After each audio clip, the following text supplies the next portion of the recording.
vianočného vysvedčenia v piatok sa môžu tešiť na dvojmesačné letné prázdniny. Do Lavíc sa vrátia až 3. septembra.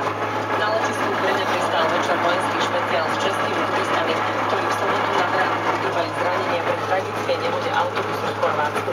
Na diaľnici A1 zahynulo 8 ľudí vrátane dieťaťa a jedného šoféra. Novozvolený egyptský prezident Mohamed Mursi sa zaviazal splniť požiadavky revolúcie. Prisľúbil, že bude prezidentom pre všetkých Egypťanov. Súčasne povedal, že Egypt bude rešpektovať všetky svoje medzinárodné zmluvy. Dalaj Lama prisľúbil finančnú pomoc vo výške $100,000 ľuďom, ktorých postihlo zemetrasenie v severnom Taliansku.